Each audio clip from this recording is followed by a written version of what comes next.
Alleluia. Om Mani Padme. Om Allah.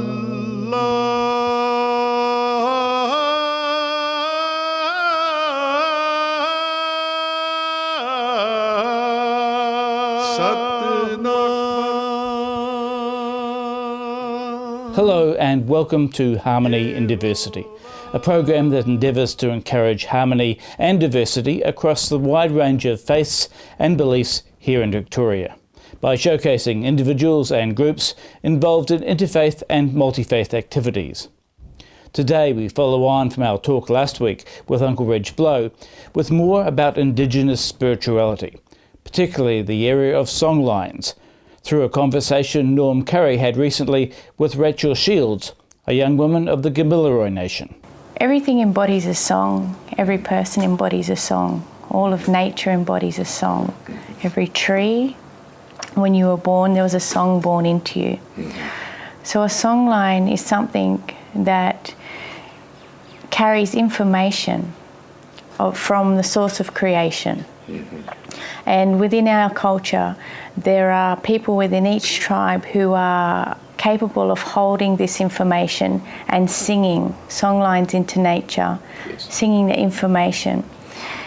To be able to do this, you would have walked through certain initiations, and you would be able to hold that purity of creation within you.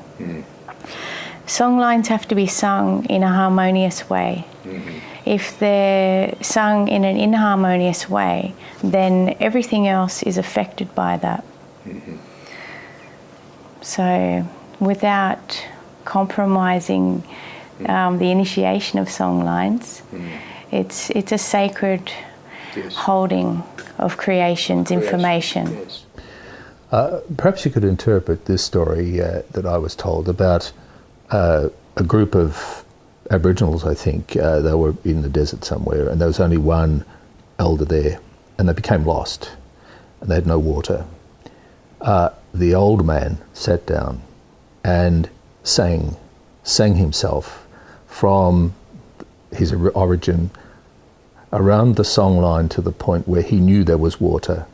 He couldn't go straight there, he had to sing himself to that point. Then they all got up and went to the water.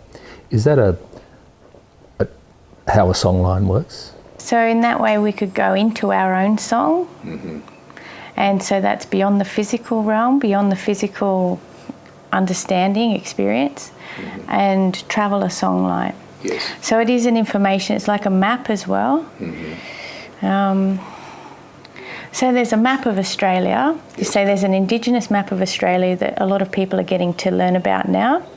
And there's the map that's come in since European colonisation. Now they both have the same outline because the shape of Australia is the same. But if you put it on top, then you see that the markings are different. Same continent, different maps. Yep.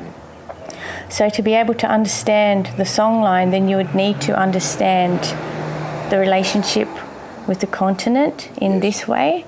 But if you overlay that, then the songline is covered up in one way, but also another songs are put on top. Yeah? So maybe you might go and try and do the same thing, but you'll be coming from a different perspective, a different resonance, trying to find the songline that's underneath. But to access that, you would have to come to that place to be able to access that. In previous sessions we've been talking about culture in Australia and celebrating the fact of Australia's multiculturalism. Is there some story there about each group of people come and they bring their own songline, which then becomes layered on top of a songline, which is layered on top of a songline? How would we solve that? I'm not sure how we would solve that, but how can we coexist with that? Would be to understand the song of each other. To be able to come to a listening space of understanding. So if I'm fully in touch with the song within myself, with the song of who I am and what has been born into me throughout ages and ages and ages of history, Yes. then I will have a better chance at being able to listen and experience your song, like the old man listening and experience the song line that then took him to the water, because he was in touch with what he was embodying. If he was one of the younger men and he hadn't gone through certain initiations yet or experienced certain things, then he may get taken to anywhere Yes. and not be able to direct himself amongst the energy of something else. So what you're saying with all these overlays or just a lot of stuff coming together, imagine lots of sounds all coming together or lots of different types of birds all singing in the same tree, and it can sound quite loud or quite distracting. Yes. But to be able to hold presence with ourselves, and then we can direct ourselves amongst other people, cultures, beliefs, and it doesn't have to be like a symphony that's all trying to be heard at once. You've written a book which I think it's called Rainbow Child. Now, when you described that to me, that was a charming way of describing a beautiful outcome with Songlines. Could you tell me that story again? It's a story of a young woman who's sleeping by the roots of an old tree. And this tree can be recognised as a tree of life in a sense. And she's talking with the waters of the river. And the river in itself embodies life. And they're talking about the language of love. And the river lets her know that the song of love can be heard in all things. And this makes her curious, and she feels that she wants to learn all these languages of love.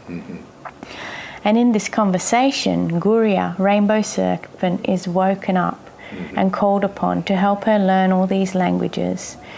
And Rainbow Serpent gathers all the songs for love from across the lands, throughout nature, throughout different tribes.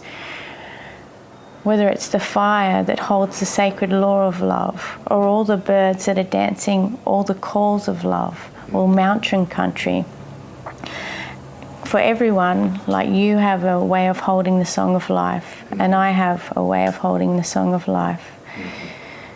And he brings them all back to her. But when he arrives back, she's ready to give birth to a child.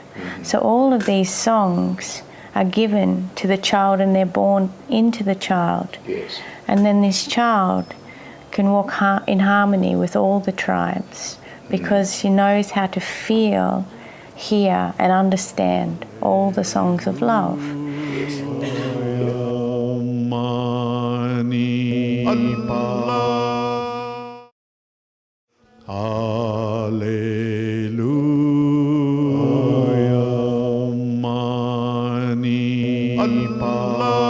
So if we look at the whole issue with the soul of Australia, and if we see the soul of Australia as being wounded and has not been healed, can you see and describe how this understanding of the songline and the repairing of everybody's relationship, one song to another, might contribute to healing the wounded nation itself?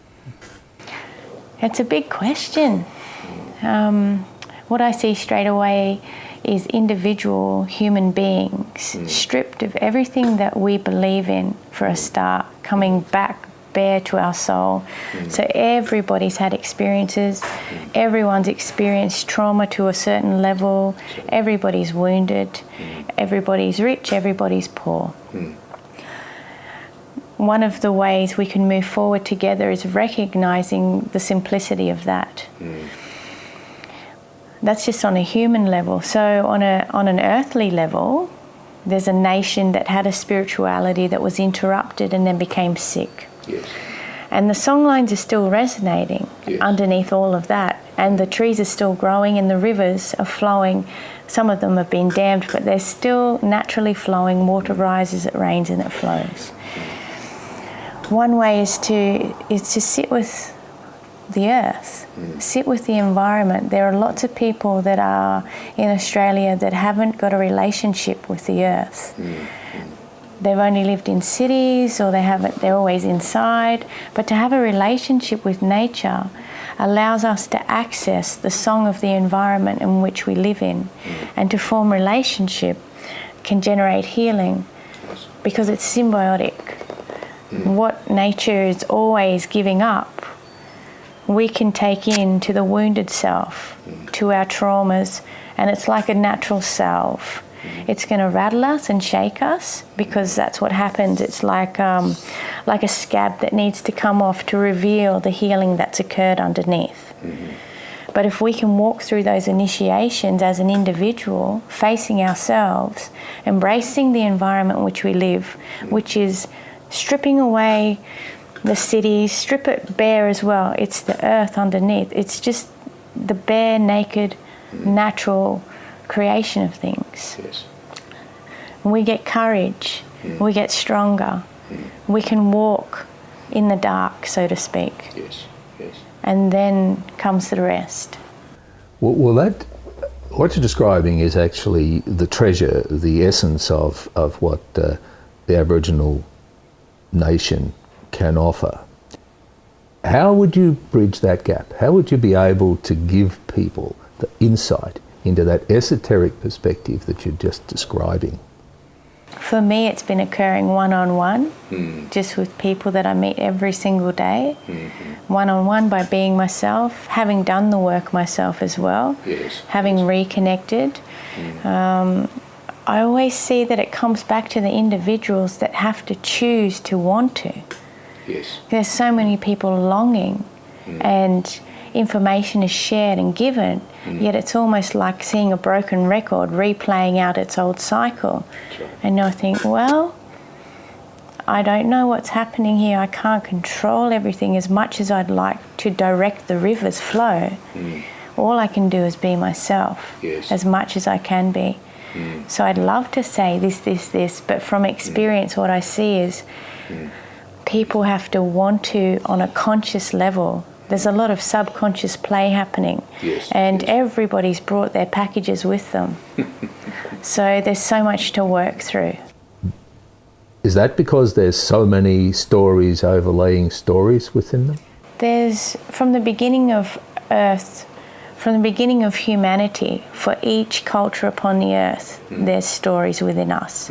It's all been born into us. And if you want to see it as a way to understand past lives, well, every cell in our body embodies the past lives of all of our ancestors. So we carry all those stories. So there are millions of layers. Each person has a lot of work to do. We all have to come to the party if that's, I like the word commitment, because commitment is what it takes. Commitment is basically unplugging from a system that we feel safe in and stepping into the unknown. But the unknown is like a calling as well. It's something that calls, it's like feeling a fresh breath of air for a moment and then going back into all the distractions. So it definitely takes commitment to turn away from the crowd and to take our shoes off, put our feet on the earth and say, who am I in relation to this environment? How can I come to this place? And that would happen when I go to some other country, if we're talking on this level. The first thing I do is take my shoes off, meet the earth, meet the waters. Who am I in relation to this environment? Because I'm nobody right now. I'm no one again. You say that you have gone through your own initiation, and I don't mean tribal, I'm talking about just your own spiritual initiation. What does that look like? What's the first step that a person could take? A person who's completely devoid of any awareness of what we're talking about now, and we approach it as an Australian citizen and we say, now. I find inspiration is a nice way to connect with people. Inspiration and common story. Common story. Finding common story and translating between the two. So then they form a connection, forming relationship with one another. So these things can happen very quickly, or they can take a little bit of time. So it's actually living cultural, ancient cultural ways in a modern day society, which is relationship is always the key. Yes. Finding relationship. I think that's the most basic first step, is realising that there is relationship. The cultural awareness and multi-faith may well be the way that you start to establish that trusted common ground, which then opens, albeit only a small amount, but opens the doorway into eventually stepping through into the reality that we're talking about the own particular individual dreaming. Does that sound as though that might be a reasonable first step? It definitely is a step. There's also a giant population of people that when we mention the word spirit, God, Christ, dreaming, they shut down because of whatever their journey is, whatever their ancestors' journeys have been too. So when we're forming a relationship, there can be so many things we can identify that a person actually embodies spiritual activities within themselves, but they may not identify it like that. So I met a man once, and he was quite interesting. But what he showed me, what came out of me, was that he had a relationship with wood. He was a carpenter, but he would never claim that he was a spiritual person until we talked about carpentry and the relationship and the process that he has with the wood until he's built something himself. And then we identified that's a spiritual practice. And then he sat there not denying it, but it was thought-provoking for him. So these are stepping stones as well, is for people to actually understand that life is an embodiment of more than one colour, like in the rainbow. Life is an embodiment of more than what we think we actually are. Like a mother is also a leader. She's not necessarily at the front of the pack or the crowd or standing on stage, yet she's a powerful leader. So finding and identifying aspects that people don't recognise that they embody in themselves is a giant stepping stone. So then the blocks don't come up. As soon as a block comes up, then it's a challenge to connect and form relationship. So listening and going, oh, this person has a whole language inside them already. How can I use what they are, who they are, to connect? Not to show them what I want them to see, not to make them think what I want them to think, not to sell them my values, but to come to each other. How can we come to each other? Trusting one another in that context seems to be an unconscious first step towards coming into an understanding of storyline, of dreaming, of trust. And that's a wonderful insight.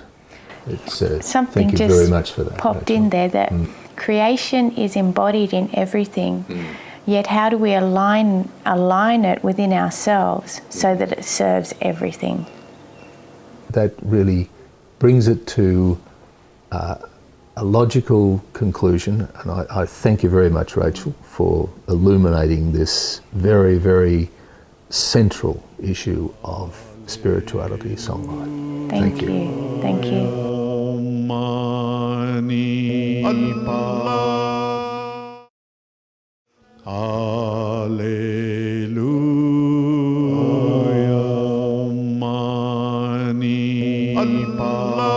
Hello and welcome back to Harmony in Diversity. The United Religions Initiative, or URI, is a global grassroots interfaith network. Norm Currie also spoke to Rachel Shields about her attendance at one of their conferences last year. Where was the conference again? It was in Kuala Lumpur. Kuala Lumpur. Okay. So, first time out of Australia. Same thing, meet and greet the land, met the waters on the second day, important.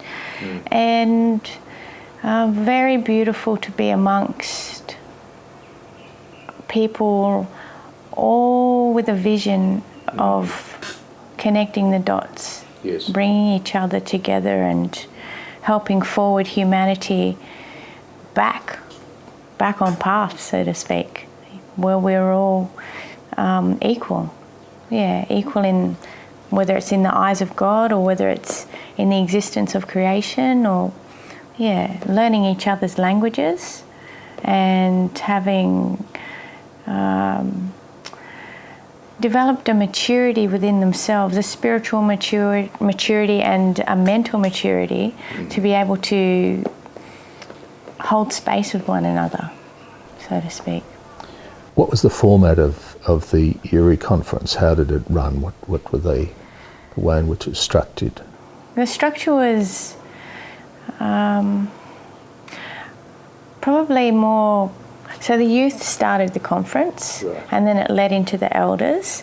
And throughout the conference it was a process of having different discussions about ways that we can enhance what it is we're doing back in our own environments, and whether it's getting extra business skills or sharpening our tools of communication or sharpening our tools of inquiry with people outside of our belief systems. What is URI? How has it come together? How does it actually operate, and why the conferences? Where do these come from? People from different religions, faiths and backgrounds have seen that there's a disharmony in the world, and there's a need for us to all work together. There's too much war happening, and people are starving and dying when they don't need to be due to religious-based war, basically. So some courageous people came together. Initially it was one priest, from my understanding, that inspired other belief systems to start to stand together and create community-based projects that involve people other than their own faith, and it's all driven to bring people together. All the projects differ in their causes, but the priority and the base and the foundation of every project is the diverse contribution of each people. And you need 7 people to have a cooperation group, and 3 of those people need to be of different faith, religions, or spiritual practices. And the conference, was that the first that they've had, or is it something they do annually? It's the first time for me to experience it, so this I'm still growing and learning with, and getting to see all that URI are actually doing around the world.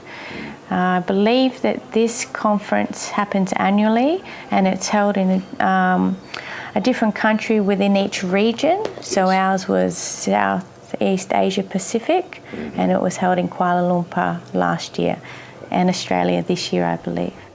There are several CCs in Australia, aren't there? The groups. There's There certainly one in Melbourne. I think there's many in Melbourne, and there's one I think may form in Brisbane and one in Adelaide. And once again, jargon, CC standing for? Cooperation Circle. Oh, that sounds like a body which has a lot of potential. My understanding of it is that it is a growing body, that it is expanding, and so that's very encouraging. They inspire good news. Yes. Where you Yes. don't hear a lot of good news. That's right. Just Yeah. not a lot of good news to Yeah. go around. No, well, thank you once again, Rachel. Okay, thank you. That's all for our program today. For more information, and if you want to see this episode again, visit our website, harmonyindiversity.net. Goodbye for now. Baha'u'llah,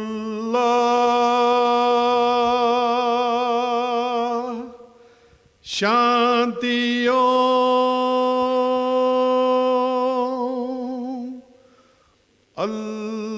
Allahu